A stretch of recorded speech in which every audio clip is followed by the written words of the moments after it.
마크비츠 목사님의 하늘의 징조를 통해 대환란의 시작을 알 수 있다의 말씀입니다. 오늘 메시지는 놀라운 메시지가 될 것입니다. 창세기에 나오는 구절을 함께 보면서 메시지를 시작하겠습니다. 화면을 보시면 저와 데니 기기가 함께 히브리어를 새롭게 직접 번역한 성경인데요. 창세기 1장 14절을 보시면 하늘의 궁창에 빛들이 있어 낮과 밤을 나뉘게 하라. 이 광명체들이 무엇을 위한 것이라고 말씀하시나요? 징조를 위한 것이라고 합니다. 해와 달은 어떤 징조를 만듭니까? 계기 일식과 계기 월식이지요. 계속해서 14절 하반절을 보시면 계절이 아닌 appointed times, 즉 약속한 날들이라고 써 있는데요. 이 날들은 예를 들면 유월절, 초막절, 로샤샤냐, 오순절, 그리고 특별한 해들, 특별히 안식년과 희년을 말하는 것입니다. 전도서 3장 1절을 보시면 모든 것에는 시간이 있고 하늘 아래 모든 일에는 때가 있다라고 쓰여 있는데요. 여러분은 하나님께서 그 분의 일을 하실 때에 우리에게 사인을 주신다고 생각하시나요? 당연하지요. 저는 여러분에게 하늘의 징조들이 대환란의 시작을 우리에게 알릴 수 있다는 것을 알려드리기를 원합니다. 저는 환란이 언제 시작될 가능성이 높은지에 대해 여러분에게 이야기하려고 하는 것입니다. 화면에 있는 이 두 사람이 누구라고 생각하십니까? 모세와 엘리야입니다. 그들 중 한 사람은 횃불을 들고 있습니다. 왜냐하면 그의 입에서 불이 나온다고 성경에서 말하고 있기 때문입니다. 다른 한 사람은 생물학적 위험 표시를 가리키는 깃발을 가지고 있는데요. 그가 재앙들을 가져올 것이라고 말씀하고 있기 때문입니다. 저는 때때로 제 마음에 있는 것을 말하고 싶지 않아도 말해야 할 때가 있다는 것을 알고 있습니다. 강조드리지만 저는 휴거의 날짜를 정하는 것이 아닙니다. 저는 대환란의 시점에 대해 말씀은 드리겠지만 사람들마다 휴거에 대해 환란 전 휴거, 환란 중 휴거, 환란 후 휴거에 대해 의견이 있는 것을 압니다. 저는 그것에 크게 개의치 않습니다. 여러분의 믿음에 따라 가시면 되고요. 다시 말씀드리지만 저는 휴거의 날짜를 정하는 것이 아닙니다. 저는 주님의 재림 날짜를 정하는 것이 아닙니다. 저는 세상의 끝을 또한 정하는 것이 아닙니다. 제가 이 부분을 먼저 말씀드리는 이유는 많은 사람들이 제가 말한 것을 왜곡해서 마크 목사님이 날짜를 정했잖아요 라고 말할 수 있기 때문에 미리 여러분께 말씀드리는 것입니다. 제가 오늘 여러분께 말씀드리고자 하는 것은 주님의 때와 시기를 알리는 징조들에 대한 것입니다. 이 징조들에 대해 저희 개인적인 의견은 말하지 않을 것입니다.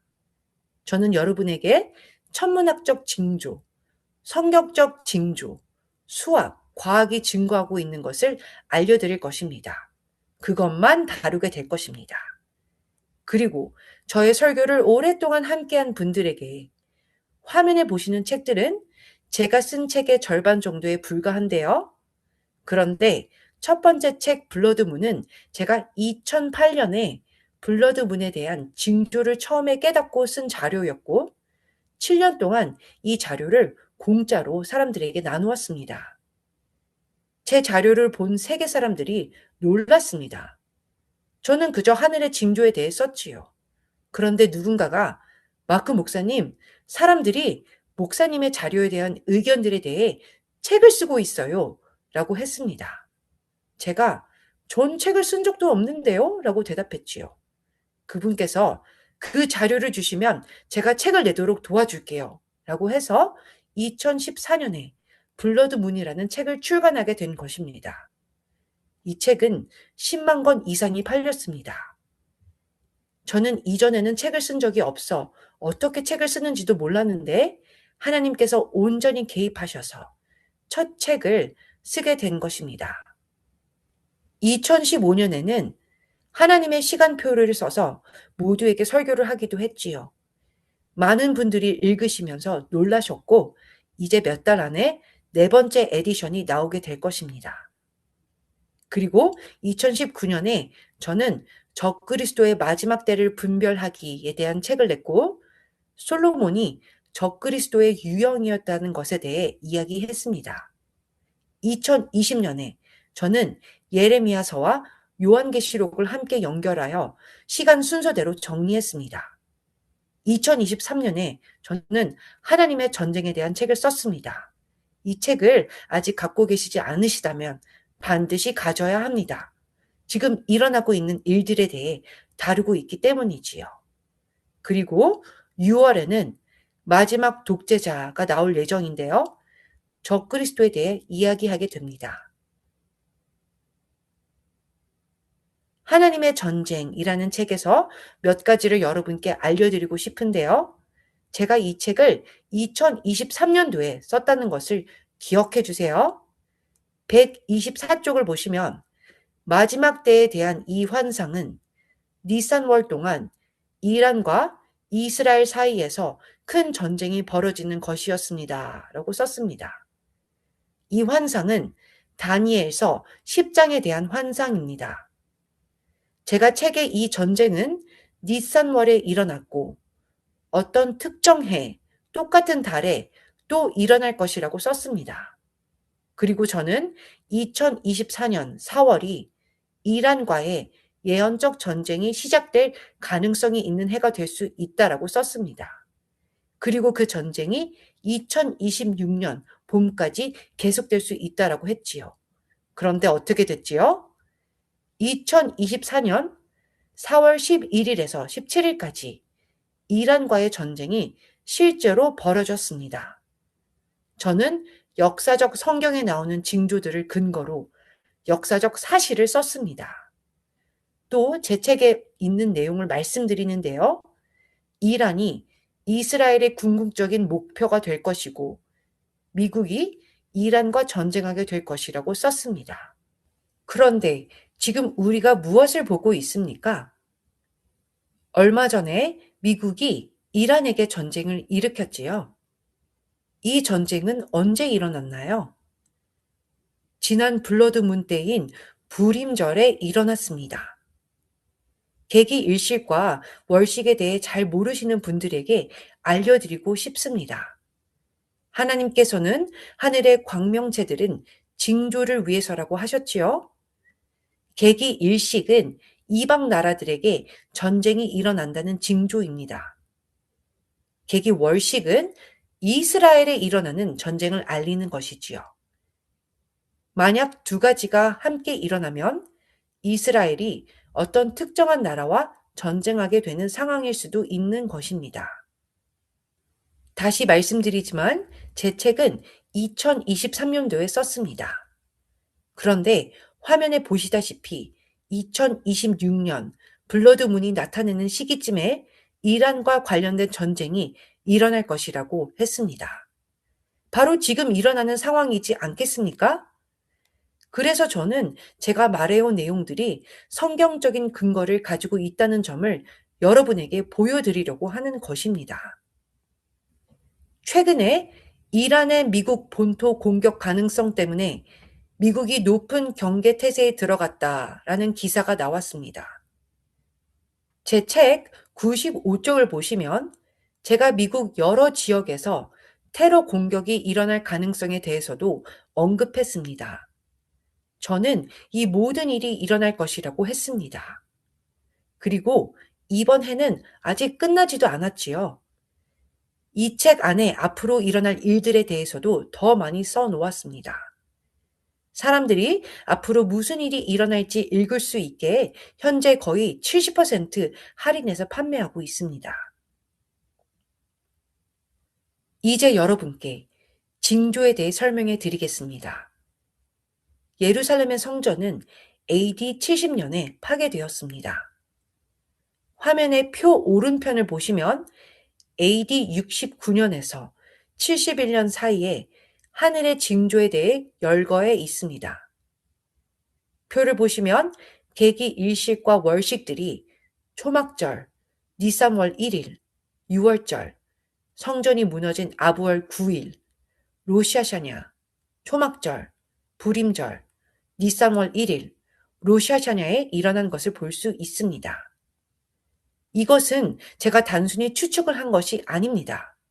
하나님께서 약속하신 절기들의 징조로 광명체들을 두셨다는 창세기 1장 14절 말씀을 근거해서 저는 그와 관련된 수학과 과학, 그리고 역사적 기록을 여러분에게 보여주고 있는 것입니다. 이러한 계기 일식과 월식들이 연달아 일어날 때 하이브리드로 혼성 일식이 일어나는 것을 볼 수 있습니다.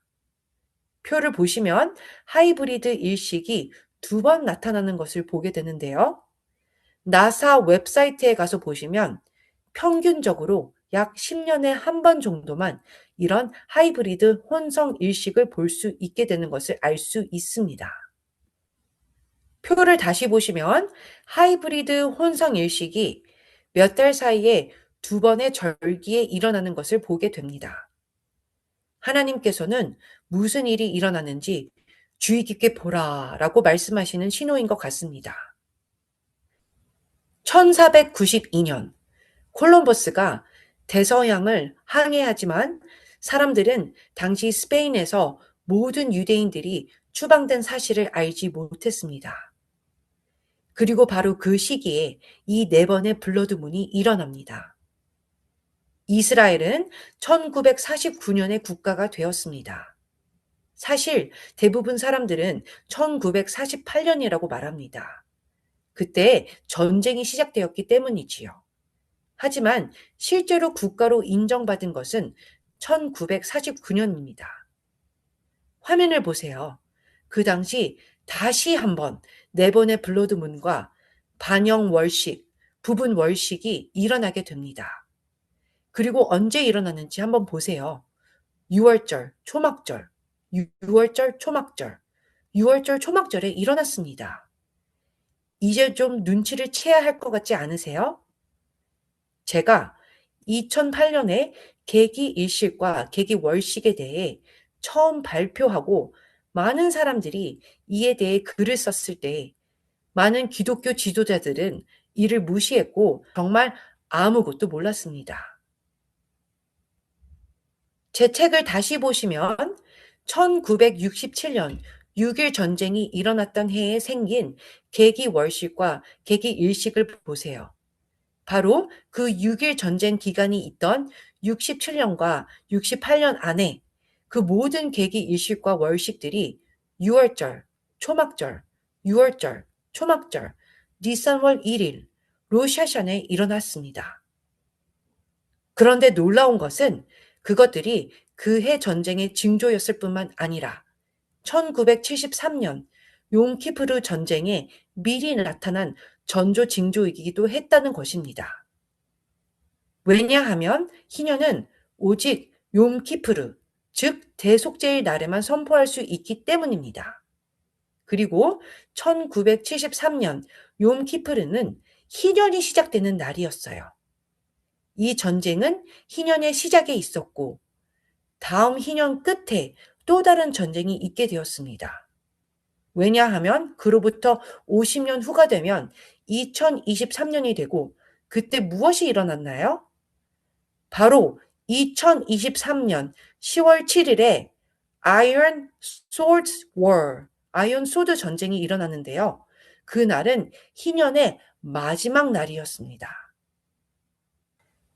50년 주기의 첫째 날과 마지막 날이 모두 전쟁으로 시작되고 끝나며 그 모든 시기가 블러드문, 계기월식, 계기일식들로 둘러싸여 있는데요.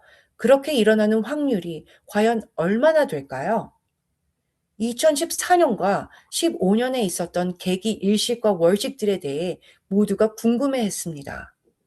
이 계기 월식과 일식들은 2023년 10월 7일에 시작된 전쟁의 7년 전조 신호였습니다. 이해가 되시나요? 화면을 보시면 이것에 대해 제 책의 내용을 썼는데요. 제가 2023년에 2024년에서 26년에 있을 계기 일식, 월식들을 알아보았다고 썼습니다. 그리고 미국과 이스라엘이 이란과 전쟁을 하게 될 것이라고 했지요. 왜냐하면 이 계기 일식과 월식들이 나타나기 때문인 것입니다. 니산월 1일, 엘루월 15일, 티슈리월 15일, 불임절에 나타나는 것을 볼 수 있습니다. 출애굽기 23장 10절 말씀. 너는 6해 동안은 너의 땅에 파종하여 그 소산을 거두고 일곱째 해에는 갈지 말고 묵혀두어서 라고 쓰여 있습니다. 무슨 뜻일까요? 바로 7년의 안식년, 즉 쉐미타가 반복적으로 온다는 것입니다. 이것을 쉐미타 사이클 또는 쉐미타 주기라고 합니다. 레위기 25장 4절. 일곱째 해에는 그 땅이 쉬어 안식하게 할지니 여호와께 대한 안식이라. 너는 그 밭에 파종하거나 포도원을 가꾸지 말며. 안식년은 미국에 적용되지 않습니다. 왜냐하면 미국은 거룩한 땅이 아니기 때문이지요. 미국의 어떤 분들은 토라를 따르려고 자기의 땅을 쉬게도 한다고 하는데요. 성경과는 상관없는 일이라 그분들이 그렇게 하셔도 상관없습니다. 그러나 여러분께 더 성경 구조들로 증거를 하고자 하는데요. 하나님의 땅이 7일째 안식할 뿐만 아니라 7년째에도 안식해야 한다고 했지요. 레위기 26장 33절에서 35절. 내가 너희를 여러 민족 중에 흩을 것이요 내가 칼을 빼어 너희를 따르게 하리니 너희의 땅이 황무하여 너희의 성읍이 황폐하리라. 너희가 원수의 땅에 살 동안에 너희의 본토가 황무할 것이므로 땅이 안식을 누릴 것이라. 그때에 땅이 안식을 누리리니 너희가 그 땅에 거주하는 동안 너희가 안식할 때에 땅은 쉬지 못하였으나 그 땅이 황무할 동안에는 쉬게 되리라. 이 말씀의 성취는 이 말씀을 선포한 지 400년 후에 일어나게 되었지요. 하나님께서는 이스라엘 백성에게 너희는 내가 명령한 안식을 지키지 않을 것이다 라고 말씀하시는 것과 다름없습니다. 그래서 백성들이 그 땅이 70년 동안 안식하도록 70년 동안 포로로 끌려가게 되었습니다. 왜냐하면 490년 동안 그 땅이 안식을 누리도록 백성들이 순종하지 않았기 때문입니다. 신명기 15장 1절에서 2절 말씀을 보겠습니다. 매년 7년 끝에는 면제하라. 자, 땅만 쉬게 되는 게 아니지요. 바로 이 구절을 따라 미국의 파산법의 개념도 나온 것입니다. 그래서 파산 신청은 7년마다 한 번 할 수 있는 것이지요. 2절, 면제 규례는 이러하리라. 그의 이웃에게 구워진 모든 체주는 그것을 면제하고 그의 이웃에게나 그 형제에게 독촉하지 말지니 이는 여호와를 위하여 면제를 선포하였음이니라. 신명기 31장 10절에서 11절 말씀. 모세가 그들에게 명령하여 이르기를 매 7년 끝해 곧 면제년의 초막절에 온 이스라엘이 내 하나님 여호와 앞 그가 택하신 곳에 모일 때에 이 율법을 낭독하여 온 이스라엘에게 듣게 할지니. 놀라운 것은 이스라엘에서 7년마다 왕이 율법을 읽으면서 땅을 일곱째 해마다 쉬게 하라는 규정을 선포해야 하는데 왕정 기간 내내 그들은 한 번도 그것을 지키지 않았다는 것입니다. 방금 읽은 구절들에서 중요한 점을 알아차리셨나요? 제가 출간한 타임라인 책에 있는 표를 함께 보겠습니다. 바로 쉐미타 주기가 끝나는 시점에 초막절에 예수와께서 일어나 자유를 선포하셨습니다. 예수와께서 신명기의 말씀을 문자 그대로 일어나서 백성들에게 자유를 선포하시며 성취하셨습니다. 많은 사람들이 잘 모르는데요. 그때에 541번째 쉐미타 사이클이었지요. 541 곱하기 7을 하면 아담과 이브가 창조된 때를 알 수 있습니다. 마태복음 15장 24절에 예수와께서 이스라엘 집에 잃어버린 양을 위해 오셨다고 하셨지요. 그리고 이스라엘의 히브리어 게마트리아 숫자 값은 541입니다. 오직 하나님만이 이스라엘의 숫자 값이 541이 되도록 하실 수 있으며 그 숫자가 바로 그분께서 이스라엘에게 자유를 선포하러 오시는 쉐미타 해가 되게 하실 수 있는 것입니다. 이런 일들은 스스로 만들어낼 수 있는 게 아닙니다. 저는 여러분께 수학, 과학, 천문학을 통해 설명하고 있는 것입니다. 예수와께서는 3년 반 동안 사역을 하셨습니다. 3년 반 후에 죽으시고 부활하셨지요. 그분은 그 다음 쉐미타 주간에 첫 3년 반 동안 사역을 하셨던 것입니다. 역대하 36장 21절. 이에 토지가 황폐하여 땅이 안식년을 누림같이 안식하여 70년을 지냈으니 여호와께서 예레미야의 입으로 하신 말씀이 이루어졌도다. 70 곱하기 7은 490년이지요. 그 기간 동안 어떤 왕도 땅을 쉬게 하지 않았고 사람들에게 빚을 탕감해 주지도 않았다는 뜻입니다. 다니엘 9장 2절을 보겠습니다. 곧 그 통치 원년에 나 다니엘이 책을 통해 여호와께서 말씀으로 선지자 예레미야에게 알려주신 그 연수를 깨달았나니 곧 예루살렘의 황폐함이 70년 만에 그치리라. 지금 읽은 구절들에 대한 내용을 다 아시지요? 다니엘이 예레미야서를 읽은 건데요. 그 예레미야서 말씀을 함께 보겠습니다. 예레미야 34장 13절에서 16절. 이스라엘 하나님 여호와께서 이와 같이 말씀하시니라. 내가 너희 선조를 애굽 땅 종의 집에서 인도하여 낼 때에 그들과 언약을 맺으며 이르기를 너희 형제 히브리 사람이 내게 팔려왔거든 너희는 7년 되는 해에 그를 놓아줄 것이니라. 그가 6년 동안 너를 섬겼은즉 그를 놓아 자유롭게 할지니라 하였으나 너희 손조가 내게 순종하지 아니하며 귀를 기울이지도 아니하였느니라. 그러나 너희는 이제 돌이켜 내 눈앞에 바른 일을 행하여 각기 이웃에게 자유를 선포하되 내 이름으로 일컬음을 받는 집에서 내 앞에서 계약을 맺었거늘. 많은 사람들이 자유를 희년에만 선포한다고 생각합니다. 그래서 메시아께서도 희년의 자유를 선포했다라고 생각하지요. 그러나 그렇지 않습니다. 자유는 매 안식년마다 선포하는 것입니다. 메시아께서도 실제로 희년의 자유를 선포하신 것도 아니고 쉐미타 주기의 끝, 즉 안식년에 선포하신 것입니다. 계속해서 말씀을 보시면 너희가 돌이켜 내 이름을 더럽히고 각기 놓아 그들의 마음대로 자유롭게 하였던 노비를 끌어다가 다시 너희에게 복종시켜 너희의 노비로 삼았도다. 이제 제가 실제로 일어난 역사적 사건을 말씀드리겠습니다. 느부갓네살이 이스라엘과 예루살렘을 멸망시키러 옵니다. 아시다시피 사람들은 어려운 때가 되면 하나님께로 돌아오지요. 편하고 좋을 때는 그렇게 하지 않습니다. 그때에는 하나님이 필요 없다라고 생각하기 때문이지요.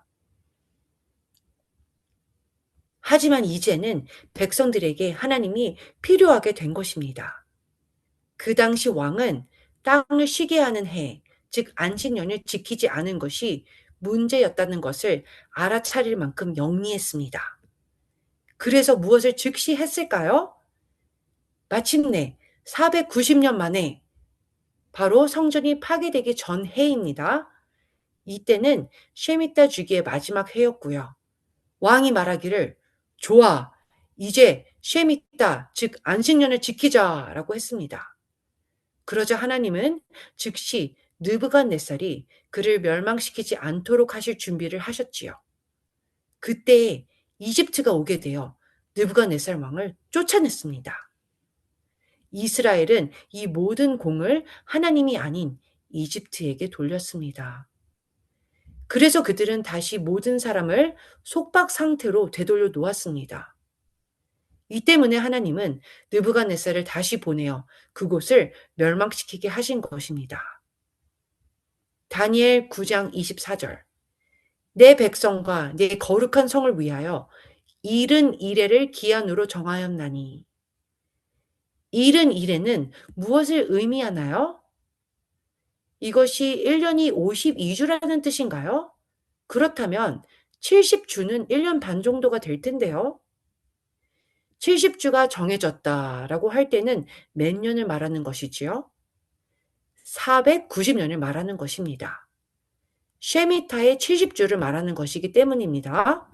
그래서 다시 구절을 읽자면 내 백성과 내 거룩한 성을 위하여 490년으로 정하였나니 허물이 그치며 죄가 끝나며 죄악이 용서되며. 다음 구절 25절. 그러므로 너는 깨달아 알지니라. 예루살렘을 중건하라는 영이 날 때부터 기름 부음을 받은 자 곧 왕이 일어나기까지 7이레와 62이레가 지날 것이요. 62일에 62 더하기 7일에 7은 무엇인가요? 메시아가 오기까지 69일에가 걸린다는 것인데요. 그렇다면 몇 일에가 남았나요? 한 일회입니다. 그것이 바로 요한계시록에서 말하는 대환란의 7해의 기간인 것입니다. 다니엘 9장 27절을 보겠습니다. 그가 장차 많은 사람들과 더불어 한 일해 동안의 언약을 굳게 맺고 바로 이때가 대환란의 7년을 말하는 것이에요. 그가 그 일해의 절반의 제사와 예물을 금지할 것이며 또 포악하여 가증한 것이 날개를 의지하여 설 것이며 또 이미 정한 종말까지 진노가 황폐하게 하는 자에게 쏟아지리라 하였느니라. 제가 여러분께 타나크, 즉 구약의 구절들을 보여드렸는데요. 이제는 요한계시록 말씀을 보여드리면서 내용을 연결해 보겠습니다. 요한계시록 11장 2절에서 3절 말씀. 하나님께서 천사에게 말씀하십니다. 성전 바깥 마당은 측량하지 말고 그냥 두라. 이것은 이방인에게 주었은즉 그들이 그 거룩한 성을 42달 동안 짓밟으리라. 42달은 3년 반의 기간이지요. 대환란의 중간 지점을 말하는 것입니다. 첫 42달 동안 이방인들이 짓밟게 될 것입니다. 3절을 보시면 내가 나의 두 증인에게 권세를 주리니 그들이 굵은 베옷을 입고 1260일을 예언하리라. 1260일은 3년 반의 시간이 됩니다. 대환란의 첫 3년 반에는 이방인들이 거룩한 성의 마당을 짓밟게 될 것이고 그리고 두 증인이 나타나게 되는 것입니다. 그들은 남미나 다른 어딘가에 나타나는 것이 아닌 예루살렘에 있으면서 증거하게 되는 것입니다. 5절에서 6절을 보겠습니다. 만일 누구든지 그들을 해하고자 하면 그들의 입에서 불이 나와서 그들의 원수를 삼켜버릴 것이요. 누구든지 그들을 해하고자 하면 반드시 그와 같이 죽임을 당하리라. 그들이 권능을 가지고 하늘을 닫아 그 예언을 하는 날 동안 비가 오지 못하게 하고 3년 반 동안 비가 오지 않게 되는 것입니다. 어떤 분들은 우리는 벌써 대환란 중에 있는데요? 라고 하시는데요. 일기예보를 확인해 보시면 예루살렘에 여전히 비가 내리고 있음을 볼 수 있어요. 그러니까 아직 대환란은 아닌 것입니다. 계속해서 말씀을 보시면 또 권능을 가지고 물을 피로 변하게 하고 아무 때든지 원하는 대로 여러 가지 재앙으로 땅을 치리로다. 여러분들이 생각해 보셔야 할 것은 예루살렘에 있는 두 명의 유대인들이 모두에게 토라로 돌아가라고 외치고 이들은 사람들을 죽이며 재앙을 일으키고 있는 것입니다. 사람들은 이 두 증인을 거짓 선지자와 적그리스도로 오해할 것입니다. 요한계시록 11장 7절을 보겠습니다. 그들이 그 증언을 마칠 때에 자, 대환란의 3년 반이 됐을 때이지요. 무적행으로부터 올라오는 짐승이 그들과 더불어 전쟁을 일으켜 그들을 이기고 그들을 죽일 터인즉 여러분 생각해 보세요. 이 두 증인들이 3년 반 동안 활동을 할 것입니다. 모든 사람들이 그들을 죽이려고 하지만 그들은 죽지 않을 것입니다. 도대체 누가 이 두 사람을 죽일 수 있을까요? 그런데 갑자기 적그리스도와 거짓 선지자가 나타나 그들을 죽이게 됩니다. 이들은 교활한 거짓 선지자들이 될 수 있겠지요. 그러면 사람들은 모두 아, 저 사람들은 모세와 알리야임이 틀림없다라고 생각할 것입니다. 분별을 하지 못하게 될 것입니다. 자, 이제 본격적으로 여러분께 실제로 대환란의 시작이 언제 될지 하늘의 징조에 대해 나누겠습니다. 대환란 때에 불과 재앙들이 일어나고 어려운 시간이 되겠지만 다시 한번 여러분께 제가 지금 알려드립니다. 저는 휴거에 대한 날짜를 정하는 것이 아닙니다. 또 저는 주림의 재림 날짜를 정하는 것이 아닙니다. 저는 세상의 끝을 또한 정하는 것도 아닙니다. 저는 그저 하나님의 때와 정하신 뜻에 대한 징조들을 알려드리는 것뿐입니다. 대환란은 7년 동안 지속됩니다. 처음 3년 반에 엘리야와 모세 같은 두 증인이 나타나지요. 그리고 나서 다음 3년 반 동안은 적그리스도와 거짓 선지자가 있게 되는 것입니다. 첫 3년 반 동안 두 증인은 무엇을 할까요? 그들은 가뭄을 일으키고 물이 피가 되게 하며 또 여러 가지 재앙을 가져옵니다. 입에서는 불이 나와 사람들을 죽이기도 하지요. 요한계시록을 보면 여자가 큰 독수리 날개를 받아 광야로 날아가 3년 반 동안 있게 되는 것을 알 수 있습니다. 지금은 그 사람이 누구일지, 이 모든 일이 어떻게 이루어질지에 대해 깊이 들어가지는 않겠습니다. 조금 다루기는 할게요.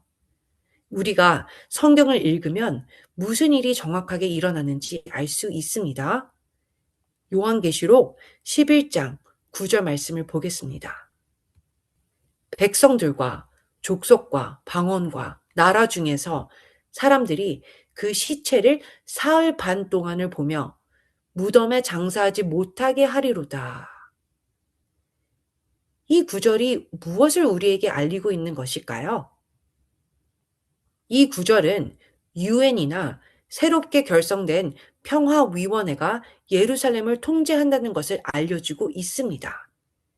만약 유대인들이 통제했다면 시체를 바로 그날 장사했을 것입니다. 시체를 사흘 반 동안 놔두었다는 것은 이스라엘을 그 누군가가 통제한다는 뜻이지요. 아주 가까운 미래에 예루살렘이 분할되는 것을 우리는 보게 될 것입니다. 저는 성경에서 말씀하고 있는 것을 여러분께 알려드릴 뿐입니다. 3년 반이라는 시간을 기억해 두세요. 자, 그럼 대환란은 언제 일어날까요? 먼저 우리가 시기와 때를 안다면 대환란은 언제 일어나야 하나요? 티슈리월 1일인 로샤샤냐 때에 일어나는 것입니다. 그때로부터 3년 반이 있으면 어떤 절기가 되나요? 6월절이지요. 여기에 우리가 성경력을 보고 있습니다. 시민력도 티슈리월 1일에 시작하지만 대환란도 이때에 시작하게 됩니다. 대환란은 또한 쉐미타 사이클이 시작할 때에 시작하는 것입니다. 다니엘은 유대인이었습니다. 그러므로 대환란은 그냥 아무 날에나 시작해서 7년 동안 진행될 수 있는 것이 아닌 것입니다. 3년을 세워 보겠습니다. 지금 티슈리월 동그라미 쳐져 있죠. 1년, 2년, 3년. 그리고 나서 반년이 지나면 6월절이 있는 니산월로 가게 되지요. 그렇다면 두 증인은 6월절에 죽게 된다는 것입니다. 그리고 메시아처럼 죽은 후에 3일 반 있다가 살아서 하늘로 올라가게 되는 것입니다. 요한계시록 11장 11절부터 12절 말씀. 3일 반 후에 하나님께로부터 생기가 그들 속에 들어가매 그들이 발로 일어서니 구경하는 자들이 크게 두려워하더라. 하늘로부터 큰 음성이 있어 이리로 올라오라 함을 그들이 듣고 구름을 타고 하늘로 올라가니 그들의 원수들도 구경하더라. 두 증인은 6월절에 죽게 되고 초실절에 부활하게 되는 것입니다. 이제 요한계시록 다음 장으로 가서 보게 되겠습니다. 요한계시록 12장 1절에서 2절 말씀. 두 증인이 하늘로 올라간 바로 그 후의 말씀입니다. 하늘에 큰 이적이 보이니 해를 옷 입은 한 여자가 있는데 그 발 아래에는 달이 있고 그 머리에는 12별의 관을 썼더라. 이 여자가 아이를 베어 해산하게 되매 아파서 애를 쓰며 부르짖더라. 이 여인은 누구인가요? 이스라엘입니다. 이스라엘이 메시아를 해산하게 됩니다. 요셉이 꿈꾸었던 12별의 관을 썼지요. 해는 야곱이고 달은 라헬입니다. 방금 읽은 구절의 배경은 이스라엘이 해산하는 장면인 것입니다. 요한계시록 12장 6절 말씀. 그 여자가 광야로 도망하매 거기서 1260일 동안 그를 양육하기 위하여 하나님께서 예비하신 곳이 있더라. 1260일은 3년 반을 의미하지요. 다시 정리하자면 두 증인은 부활하고 하늘로 올라가고 한 여인이 광야로 3년 반 동안 있게 되는 것입니다. 14절을 보겠습니다. 그 여자가 큰 독수리의 두 날개를 받아 광야 자기 곳으로 날아가 거기서 그 뱀의 낯을 피하여 한 때와 두 때와 반 때를 양육받음에 이스라엘은 광야에서 3년 반 동안 양육을 받는 것이죠. 이제 여러분께 정말 흥미로운 구절을 보여드리겠습니다. 에스겔 20장 34절에서 37절 하나님께서 이스라엘에게 말씀하십니다. 능한 손과 편팔로 분노를 쏟아 너희를 여러 나라에서 나오게 하며 너희 흩어진 여러 지방에서 모아내고 너희를 인도하여 여러 나라 광야에 이르러. 광야로 인도하신다고 하시지요? 방금 요한계시록에서 여자를 광야로 인도한다는 말씀과 같습니다. 거기에서 너희를 대면하여 심판하되 주님께서 욤키프르 때처럼 대면하신다는 것입니다. 36절 내가 애굽 땅 광야에서 너희 조상들을 심판한 것 같이 너희를 심판하니라. 주 여호와의 말씀이니라. 내가 너희를 막대기 아래로 지나가게 하며 언약의 줄로 매려니와. 대환란의 마지막 3년 반 동안 이 일이 일어나게 되는 것이지요. 요한계시록 13장 4절에서 5절 말씀. 용이 짐승에게 권세를 주므로 용에게 경배하며 짐승에게 경배하여 이르되 누가 이 짐승과 같으냐 누가 능히 이와 더불어 싸우리요 하더라. 왜냐하면 아무도 두 증인을 죽일 수 없었는데 용과 짐승이 죽였기 때문에 사람들이 그들을 경배하는 것입니다. 다음 구절. 또 짐승이 과장되고 신성 모독을 말하는 입을 받고 또 42달 동안 일할 권세를 받으리라. 이 42달도 3년 반을 말하는 것이지요. 방금 짐승은 신성 모독을 한다고 말씀해서 읽었습니다. 자, 이제 중요한 것을 말씀드릴게요.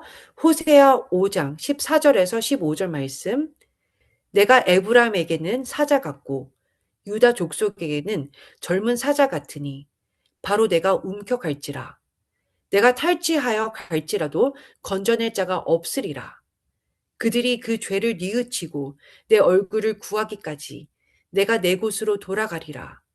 그들이 고난받을 때에 나를 간절히 구하리라. 이스라엘은 결국 성전이 파괴되고 백성들은 흩어지게 되었습니다. 예수와께서 이스라엘에 오셨는데 당신의 처소 곧 하늘로 다시 가셨지요. 호세아 6장 1절에서 2절을 보겠습니다. 이스라엘이 말하는 구절이에요. 오라 우리가 여호와께로 돌아가자. 여호와께서 우리를 찢으셨으나 도로 낳게 하실 것이요 우리를 치셨으나 싸매어 주실 것임이라. 여호와께서 이틀 후에 우리를 살리시며 이틀 후 혹은 2000년이 거의 된 시점인 1948년에 이스라엘은 다시 건국되었지요. 그리고 셋째 날에 우리를 일으키시리니. 자, 셋째 날은 세 번째 밀레니엄을 뜻하기도 합니다. 우리가 그의 앞에서 살리라. 죽은 자들이 부활하는 것을 뜻하는 것입니다. 그리고 마지막 1000년 동안은 주님과 함께 주님의 나라를 다스리는 것이지요. 메시아께서 어느 해의 십자가에서 죽으셨지요? AD 30년입니다. 마태복음 20장 19절을 보겠습니다. 이방인들에게 넘겨주어 그를 조롱하며 채찍질하며 십자가에 못 박게 할 것이나 제3일에 살아나리라. 제3일에 부활하게 되는 것입니다. 메시아께서는 AD 30년에 죽으셨고 또한 부활하셨을 때에도 여전히 AD 30년이지요. 그렇다면 2030년에 우리가 부활하게 되는 것인가요? 아시다시피 2030년은 그리 머지 않았습니다. 이제 이 구절을 함께 보겠습니다. 시편 102편 16절에서 18절 말씀. 여호와께서 시온을 건설하시고 그의 영광 중에 나타나셨음이라. 여호와께서 언제 시온을 건설하셨지요? 예루살렘을 다시 탈환한 1967년입니다. 계속해서 말씀을 보시면 여호와께서 빈궁한 자의 기도를 돌아보시며 그들의 기도를 멸시하지 아니하셔도다. 이 일이 장래 세대를 위하여 기록되리니. 이 장래 세대는 히브리어로 보면 마지막 세대를 말하는 것입니다. 그렇기 때문에 1967년에 마지막 세대가 시작한다고 보시면 됩니다. 그리고 지금 이스라엘의 모든 문제는 동예루살렘에 건설되고 있는 정착촌들 때문에 일어나지요. 1967년 60일 전쟁 이후에 19만 6,800명의 유대인들이 있었습니다. 그런데 작년 2025년에는 인구가 57만 100명으로 증가했습니다. 바로 이것이 시온이 건설되어 가는 것을 말하는 것입니다. 자, 한 세대는 몇 년이 될까요? 여러분이 어떤 세대에 사느냐에 따라 달라집니다. 노아 때에는 한 세대가 1000년 정도였지요. 당연히 그 당시의 세대는 지금 우리나 다윗 왕의 세대와는 다릅니다. 다윗 왕의 세대를 한번 살펴보겠습니다. 시편 90편 10절. 우리의 연수가 70이요. 시온은 1967년에 재건되었습니다. 1967에 70을 더하면 2037년이 됩니다. 2030년에서 대환란이 7년이니까 더하면 2037년이 됩니다. 여러분께 이야르월에 대해 말씀드리겠습니다. 이야르월은 이사갈 지파의 달입니다. 이사갈 지파는 이스라엘이 무엇을 해야 하는지 그 시대를 분별하는 지파입니다. 이야르월은 또한 전쟁의 달입니다. 이 달에 아말렉 족속이 쳐들어왔어요. 이스라엘이 출애굽한 지 두 번째가 되는 달이 또한 이야르월입니다. 달력 아래 부분에 개가 보이는 날 이야르월 26일이 바로 67년 6일 전쟁이 일어난 날입니다. 그리고 예루살렘의 날은 이하르월 28일이 됩니다. 이 날은 예루살렘의 자유를 기념하는 날이지요. 이하르월 28일을 기억하세요. 이 날은 이 전쟁의 달의 큰 날이며 예루살렘의 자유를 기념하는 날이기 때문이에요. 이하르월 5일은 이스라엘이 1948년에 국가가 되기 위해 전쟁을 치른 날입니다. 다시 말씀드리지만 이하르월은 전쟁의 달입니다. 또 다른 달을 알려드릴 텐데요. 바로 헤시반월입니다. 이 달은 심판의 달입니다. 노아의 홍수가 일어났던 달이기 때문이지요. 고난의 달이라고도 합니다. 이 달에 무드셀라가 죽었습니다. 헤시반월은 심판과 연결이 됩니다. 이제 가장 놀라운 것을 알려드릴게요. 화면에 앞으로의 50년을 보여드리겠습니다. 다시 말씀드리지만 저는 날짜를 정해서 알려드리는 것이 아닙니다. 제일 왼쪽 핑크색으로 된 첫 번째 열에 대환란이 시작될 수 있는 해들이 쓰여 있습니다. 쉐미타 안식년 사이클의 7년의 시작은 로시 하샤냐가 있는 첫 해부터 시작해야지 쉐미타 사이클 중간에 그 어떤 해에도 시작될 수 없습니다. 왜냐하면 다니엘은 유대인이었기 때문입니다. 우리는 2023년 현재 화면 위쪽에 동그란 별이 있는 쉐미타 주기의 중간에 있습니다. 우리에게 아직 대환란이 일어나지 않았습니다. 아직 두 증인들이 나타나 기적을 일으키는 것을 본 적이 없기 때문입니다. 대환란이 일어날 첫 번째 가능성은 단지 3년 반 후에 다가올 수 있는 것입니다. 우리는 화면에서 현재 별이 있는 곳에 있습니다. 두 번째 줄을 보시면 2029년에서 30년이 보이시지요? 제가 동그라미 치는 선들이 로시 하샤냐를 가리키는 것입니다. 첫 번째 동그라미는 2029년에 있는 로시 하샤냐이지요. 빨간 화살표들이 로시 하샤냐 선을 가리키고 있는 것입니다.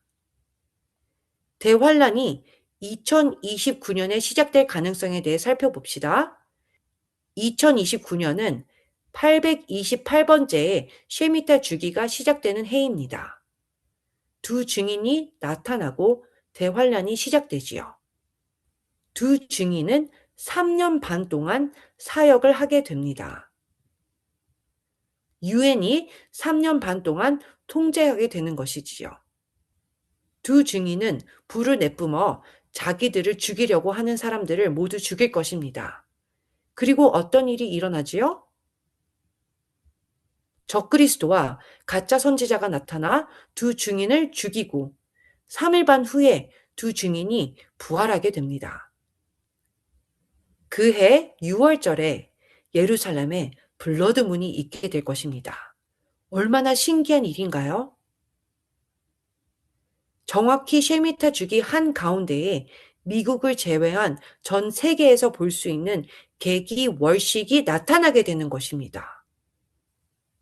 두 증인이 부활하고 나서 적그리스도와 가짜 선지자가 통제하게 됩니다. 그해 6월절에 있을 블러드문이 일어나기 2주 전인 니산월 1일에 완전한 계기 일식이 일어날 것입니다. 종교력의 첫날이지요. 계기 일식이 그해 티슈리 1월에, 그 다음 티슈리 1월, 또 그 다음의 티슈리 1월에 일어날 것입니다. 그 다음 니산월 1일, 또 다른 니산월에도 일어나게 됩니다. 다음 쉐미타 7년 동안 이런 일들이 연달아 일어난다는 것은 정말 신기한 현상입니다. 이런 니산월 1일에 일어나는 완전한 계기 일식을 중동 전역에서 볼 수 있게 됩니다. 이집트, 나이지리아, 차드, 수단, 사우디아라비아, 이란, 아프가니스탄, 파키스탄, 인도에서도 볼 수 있다고 합니다. 그로부터 2주 후 완전한 블러드문이 나타나는 6월절에는 두 증인이 죽게 됩니다. 그리고 3일 반 있다가 메시아가 부활하신 같은 날에 그들도 부활하게 되지요. 그리고 나서 한 여인이 광야로 가게 됩니다. 더 많은 계기 월식들이 일어나게 되는데요. 초막절의 블러드문, 반그림자 월식이 6월절에, 또 다른 계기 월식이 초막절에 일어나게 됩니다. 그런데 이 모든 것이 일어나기 전에 계기 일식이 예루살렘의 날에 일어나게 됩니다. 또 다른 계기 일식이 해시반월 홍수가 일어난 날에 일어날 것입니다. 그 다음 해 예루살렘의 날에 또 다른 계기 일식이 일어나게 됩니다. 그해 해시반월 홍수가 일어난 날에 또 다른 계기 일식이 일어납니다. 그 해에 이하르월에는 계기 월식이 있게 되고요. 이 날은 이스라엘 백성이 광야에서 고기를 달라고 불평했고 만나가 내린 날이지요. 이어서 그해 해시반월에 또 블러드문이 있습니다.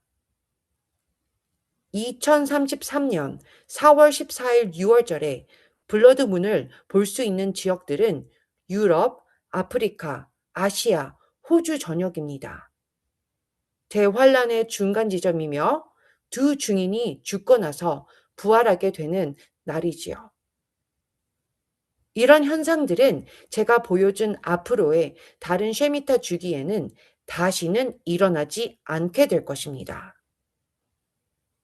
저는 과학, 수학, 성격적 근거만 사용했습니다.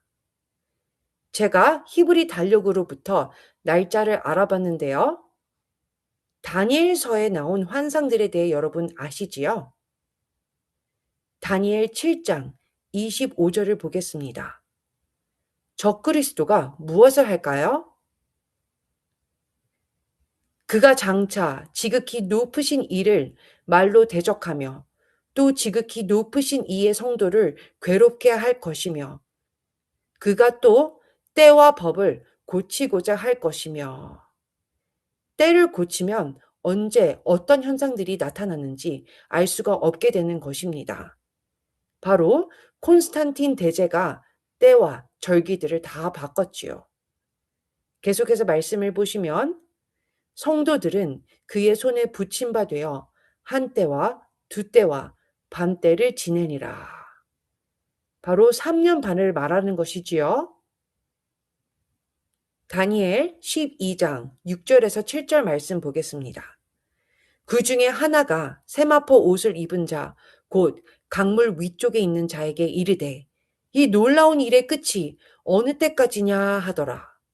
내가 들은즉 그 세마포 옷을 입고 강물 위쪽에 있는 자가 자기의 좌우 손을 들어 하늘을 향하여 영원히 살아계시는 이를 가리켜 맹세하여 이르되 반드시 한때, 두때, 반때를 지나서 성도의 권세가 다 깨어지기까지니. 자, 바로 3년 반을 말하는 것이지요. 똑같은 장면인 요한계시록 10장 5절을 보겠습니다. 내가 본 바 바다와 땅을 밟고 서 있는 천사가 하늘을 향하여 오른손을 들고 세세토록 살아계신 이 곧 하늘과 그 가운데 있는 물건이며 땅과 그 가운데 있는 물건이며 바다와 그 가운데 있는 물건을 창조하신 이를 가리켜 맹세하여 이르되 지체하지 아니하리니. 이제 시간이 다 찬 것입니다. 다니엘 12장 10절 가장 중요한 구절 중 하나입니다. 많은 사람이 연단을 받아 스스로 정결하게 하며 희게 할 것이나 악한 사람은 악을 행하리니 악한 자는 아무것도 깨닫지 못하되 오직 지혜 있는 자는 깨달으리라. 지혜로운 자들은 때와 시기를 깨닫게 됩니다. 노아는 홍수가 오는 것을 알았습니다. 아브라함은 소돔과 고모라가 멸망당하는 것을 미리 알았습니다. 오늘날은 마치 노아와 롯의 때와 같습니다. 출애굽기 12장 1절에서 2절을 보겠습니다.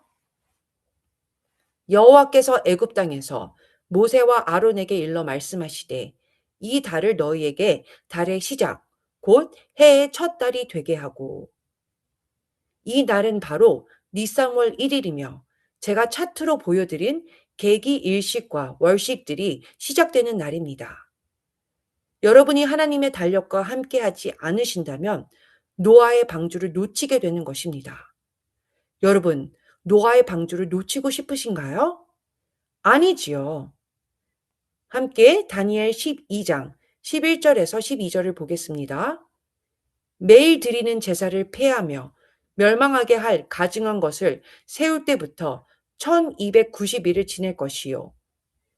기다려서 1335일까지 이르는 그 사람은 복이 있으리라. 이 구절에 대해 궁금해 하신 적이 있으신가요? 제가 오늘 알려드리겠습니다. 성경역을 10년 동안 연구해 오면서 마침내 이 부분이 무엇인지 알게 되었습니다. 여러분께 놀라운 것을 알려드릴게요. 우리가 쓰는 그레고리 달력으로 2030년 9월 28일은 히브리력 5791년 티슈리월 1일입니다. 대환란이 티슈리월 1일에 일어날 수 있다고 말씀드렸지요.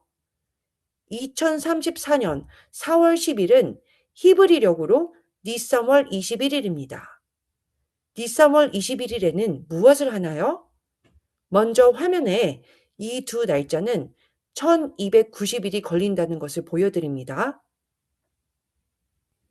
그 다음에 2034년 5월 24일을 보여드립니다. 이 날은 헤시반월 6일이지요. 4월 10일로부터 45일 이후입니다. 1290일은 대환란의 첫 해 티슈리월 1일에 시작되지는 않습니다. 두 번째 티슈리월 1일에 시작합니다. 화살표가 가리키는 두 번째 선이지요. 1290 더하기 45를 더하면 1335가 되고 그 날은 샤부옷, 즉 오순절이 됩니다. 쉐미타 주기의 두 번째 첫날인 티슈리월 1일부터 1290일을 계산하면 니산월 21일이 되고 그 날은 무교절의 마지막 날입니다. 애굽 사람들이 홍해 바다에 빠져 죽은 날이지요. 이 날은 안식일입니다. 6월절은 니산월 14일이고 무교절은 다음날 15일에 시작합니다. 그로부터 7일 후가 21일이 되지요. 그달 니산월 1일은 완전한 계기 일식이 일어나고 그로부터 2주 후인 6월절엔 블러드문이 생긴다고 말씀드렸습니다. 그리고 두 증인이 부활하고 가을에 오는 초막절에 또 다른 블러드문이 생긴다고 했습니다. 그리고 나서 반그림자 월식이 6월절에 연달아 일어나게 됩니다. 오순절, 샤부옷은 니산월 21일부터 45일이 되는 날인 것입니다. 다음 쉐미타 주기 이후 그 다음 쉐미타 주기들을 보면 이런 계기 일식과 월식들이 연달아 일어나지 않게 됩니다. 그래서 대환란이 지금으로부터 3년 반 후에 일어날 가망성이 큰 것이지요. 그 후에 7년에 대환란이 있게 될 것이고요.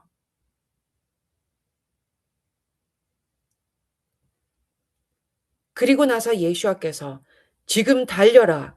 주의 날이 곧 오고 있다. 라고 하시면서 오시는 것입니다. 여러분, 준비되셨나요? 모든 정황이 우리에게 3년 반 정도의 시간이 있어서 우리가 할 수 있는 것을 해야 한다는 것을 보여주고 있습니다. 여러분들이 한번 상고하는 시간이 되기를 원합니다.